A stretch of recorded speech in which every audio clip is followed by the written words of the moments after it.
All right, good morning. Interns, listen up. This is what we're going to do today. All right, introducing two new windows. All right, you can see I wrote up there. We're going to introduce something called UV editing and shading. All right, Kevin, this is too easy for you, but I think the workflow will be interesting. Okay, this is what we're going to build, and let me start all over. Okay, we will be using Blender and Augie.io, which you guys were awesome yesterday with group drawing. I had so much fun. Can't wait to talk to you guys tomorrow morning. That's going to be Wednesday morning, 9 a.m. Do not be late. Okay, it's going to be our first real intern meeting where everyone's going to be there.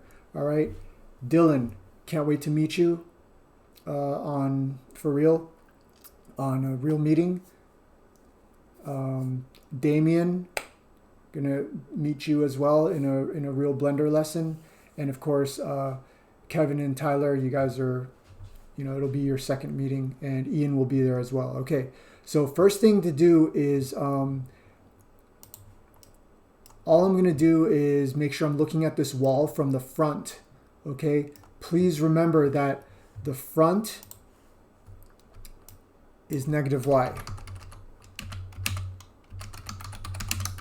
Okay, front is -y, so I'm looking up at my compass. The y-axis is green. I'm looking down at the -y. This is the front, and I'm just going to hit SY and just scale it down a little bit. And that's my wall. Let me just raise it up a little. Okay.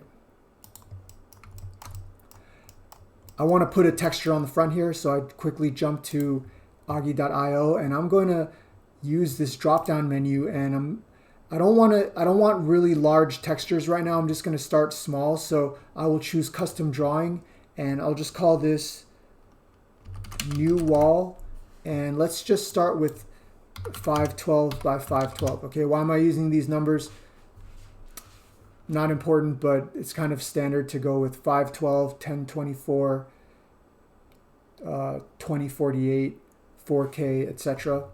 I create this small texture. Okay, you guys got some practice with Augie.io yesterday. I will hit G for the fill, and let's just pick a background color. Okay, this time I'll pick green, and I'm just going to double tap on the layer and call this background. I'm making a new layer with the button right above the trash can. Okay, you guys will be practicing this yourself, and I'm just going to I'm going to make some graffiti on here. All right, I'll call it graph. And let's say I'm purposely picking like a light color, like I'll just choose white for now. Hit the letter B for brush. You can use your brackets to adjust your brush size. And Kevin, yesterday on the group drawing session, I noticed you tagged FX on the Ninja Turtle leg. So that was cool. I like that little touch there. Maybe I'll just make this kind of look like it's dripping down like graffiti really would. Okay, paint dripping down, and there's a reason why I'm using a bright color. That's because we will be using a bump map. I'm going to show you how to use brightness values to make something look bumpy. Okay, all right, this image is a perfect square. Please remember it's a perfect square. Just going to write here square texture, and we're using 512 by 512, just to reiterate. And I'm done here. It is separated into two layers, but when I export as a JPEG, it's going to be one layer, and that's fine. Okay, so new wall has been exported as a JPEG. Let's jump over to Blender. Okay, like I mentioned earlier, the two workspaces I'm going to be introducing today are UV editing and the shading tab. Okay, so I'm going to go to shading tab first, but we're going to jump back and forth. In the shading tab, my 3D view is by default set to material preview. I hit the letter Z instead of wireframe or solid. I'm using material preview. This gives me like a preset lighting environment that I can change here to make it darker or, different times of the day. Okay, it doesn't really matter what you choose for right now. The bottom half of the shading workspace is a node node-based environment that actually shows you more information about your materials. Okay, for example, if I change my color here, I can also change it in the node. Base color is irrelevant. I will hit Shift A and create an image texture. Okay, so I'm in the texture submenu. I created an image texture and connected color to base color. I will click Open and navigate to my downloads. New wall. There it is. New wall. Okay, it's on there, but the mapping is incorrect. So I go over to UV editing. Guys, in UV editing, your screen will be split vertically, and the default setting is solid. The default view is solid. Okay, you could switch it to material preview, nothing wrong with that. I'm looking at the front, okay, looking at -Y, and I'll be using a keyboard command here where I hit U, which means to unwrap, and you gotta be in edit mode, okay? Now, I just wanna unwrap the front, okay? When I say unwrap, what I mean is I want to create a layout for the texture. So look at how I switch to face mode by hitting the number 3 with my left hand, and I just select one face here. Okay, just one face. Once this is selected, once this face is selected, you can see the two-dimensional translation here. I'm going to hit the letter A, so I select all the points, and when I hit G to move this map, you can see the effect that it's having. Okay, so I could hit S to scale it up. It needs to be rotated.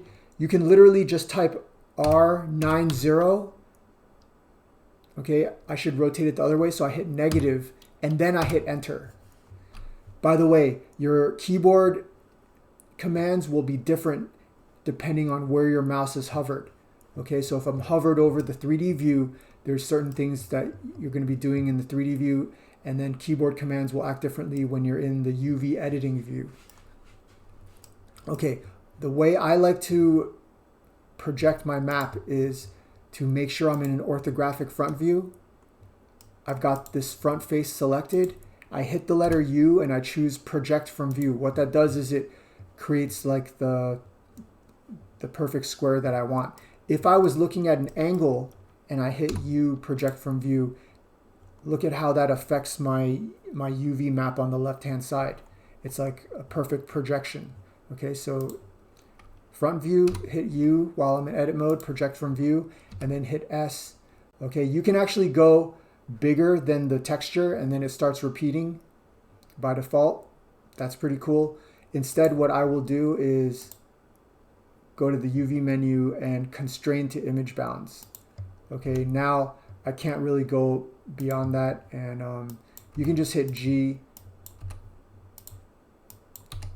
and just move those individual points, and now I've got the perfect map. If I orbit, you can see that the sides and the back have a texture because I didn't decide exactly how I wanted to unwrap those. Okay, well, guess what? If I just select all these other faces that have not yet been properly unwrapped or customized, it's still the default UV map.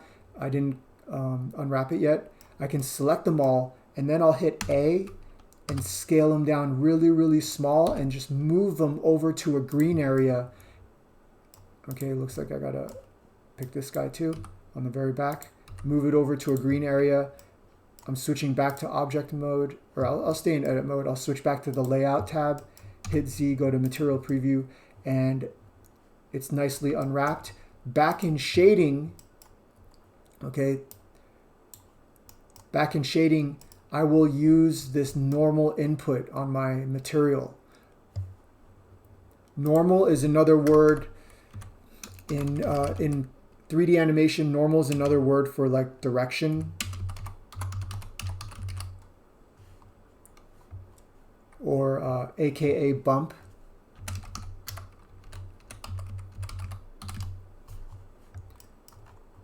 So in order to utilize the brightness values of my texture to affect the bump, I will hit Shift A, and underneath the vector menu, okay, vector is also kind of another synonym for direction.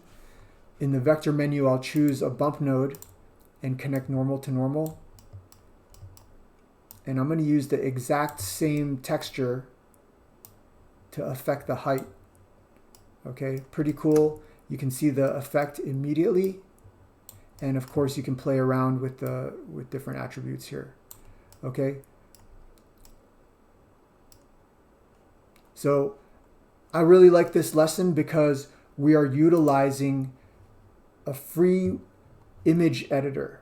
Okay, a free image editor that's just like so fast to use. You don't have to log in. You can export custom images, and we can break it up by layer, which is really important. Okay, guys, what I want to see is you guys posting some textured geometry. Okay, some textured geometry, and can't wait to see you guys tomorrow, Wednesday morning at 9 a.m. in the intern voice channel. Okay, thanks for watching.